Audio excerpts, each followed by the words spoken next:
Mexico and Puerto Rico have historically been home to many champions. Here we go. Obviously a pro-Chavez crowd. These champions have been at each other's throats for decades. No Mexican monster made it through the pro ranks without meeting a badass Boricua at some point. It started with Carlos Zarate and Wilfredo Gomez. Continued under Hector Camacho and Julio Cesar Chavez.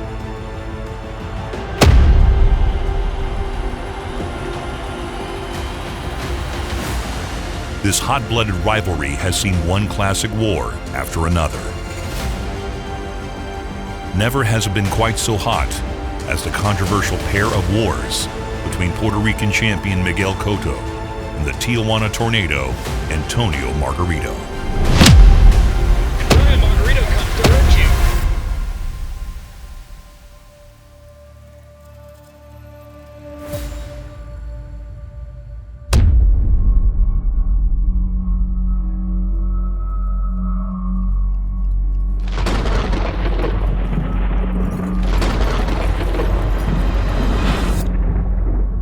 As always, click that like button and subscribe to stay up to the minute on all sweet science. Cotto's rise to the top was built off an unusual stylistic choice. Miguel Cotto is left-handed, but contrary to prevailing wisdom, fights with his power hand forward. This strange decision was a trade-off. While his right hand became pedestrian when compared to others, his left hook, and most importantly his jab, had more pop than opponents were used to. Miguel built a reputation as a sound technical fighter with one of the meanest lead hands in the game. His offensive attack was finally organized as he clawed his way through the ranks. His liver shot proved his meanest punch of all.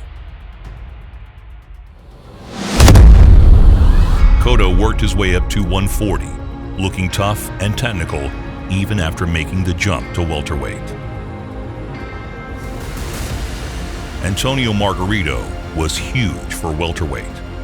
He stood nearly 6 feet tall and fought with a rough and tumble style that relied on unrelenting pressure, underpinned by endless stamina. Good straight left. Oh, that hurt him.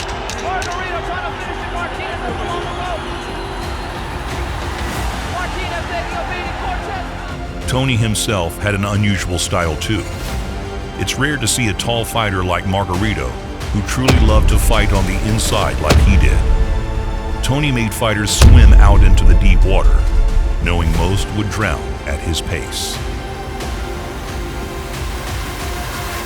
When the two met in January 2009, the world anticipated another hotly contested chapter of the Mexico versus Puerto Rico rivalry. When the bell rang, Miguel Cotto came out using lateral movement and crisp combinations built off his lead hand.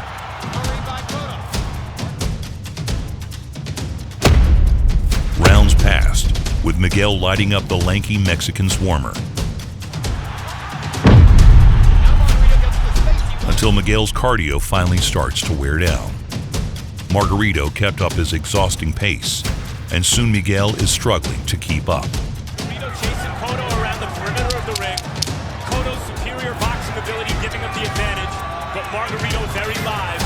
And as the fight wears on, he gets busier and busier and increasingly dangerous. Every time.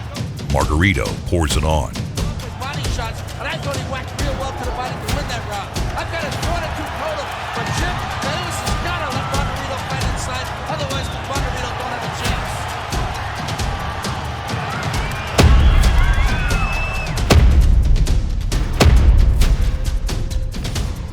Just the judges looking at his face and people watching, looking at Cotto's face, he looks like the guy who's taken the beating. It was in the 11th round. With a face like a rotten strawberry, Miguel Cotto was finally convinced to take a knee and stay there. It was the fight of the year for 2008 and a modern classic. That is a modern boxing classic. In the post-fight celebration, An innocuous photo was taken of Antonio Margarito celebrating with his gloves off. Something looks clearly off with the wrap on his left hand. Before Margarito's next fight with Sugar Shane Mosley, Mosley's trainer noticed something suspicious about his hand wraps and demanded they be rewrapped. There was such a distraction about the tape on the wrist. You know, that could be the fake out. I'll show you this to give you something else. So I checked the pattern, and when I checked the pattern, it felt hard.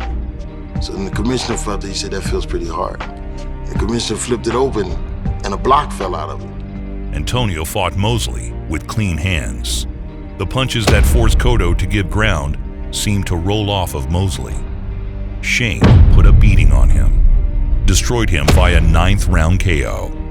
Mosley again a right and a left and a right and a left, and Margarito about to go down, and the referee steps in. This fight is over. Margarito's wraps were taken by the commission, were found to have been covered in a powder similar to plaster of Paris. Plaster of Paris hardens when it gets wet, like a cast. Margarito and his trainer were suspended pending an investigation. Margarito's trainer admitted to making a big mistake. The investigation found Margarito didn't know about the gloves, but suspended him for a year anyway. He used it. He used the plaster the night of the fight with me. He looks and he acts like a criminal. After sitting out a year, Margarito looks like his old self against Roberto Garcia, so he's thrown back into the Shark Tank. Right there. The wait is over. Back in the picture. Margarito got himself a crack at the vacant belt and a Filipino hunger demon. Pacquiao put one of the most legendary beatings of the modern era on Margarito. It's an absolute clinic that he's putting on right here. That eye is bad. Margarito off, and Margarito now in retreat. He might be ready to drop it. He could be. It didn't take long before Margarito's eye turns to hamburger. It went far deeper than that. Manny broke his orbital socket. Round after round, they played tag. Antonio Margarito was terminally it. He took over 400 punches on an already shattered bone. Margarito was somehow tough enough to lose by decision.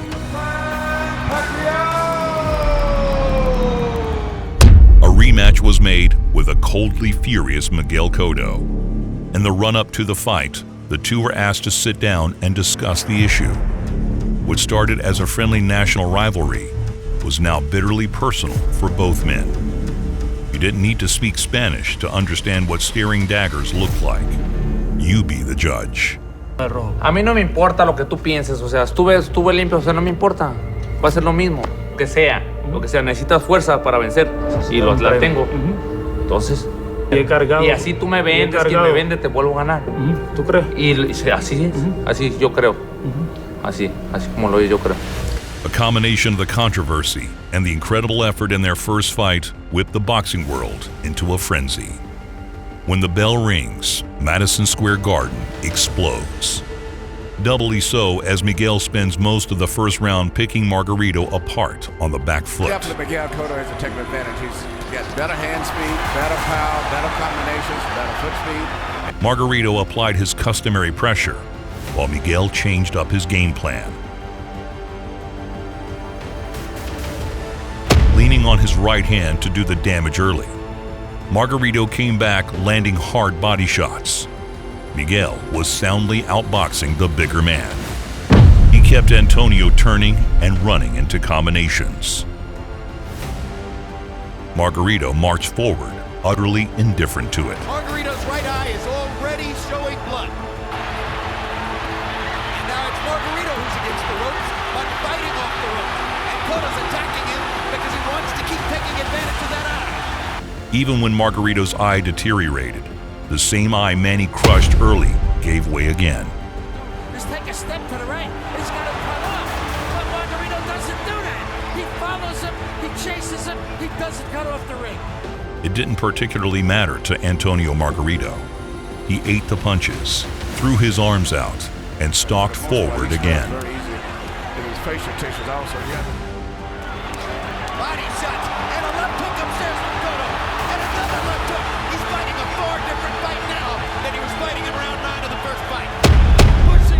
between rounds, the doctor was called in to look at Margarito's obviously broken eye and calls off the fight at the end of the 9th. Margarito, who had slowly but surely been turning it up, looked sincerely disappointed. The world may never know if the first fight was on the level, the second cut short by the ghost of Manny Pacquiao, as Miguel admires his work in a post-fight interview. After the fight was stopped, you went to Margarito's corner and stared at him for what seemed like quite a while. Why?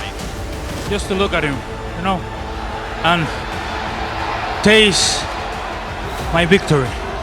Margarito was forced to retire due to the injury.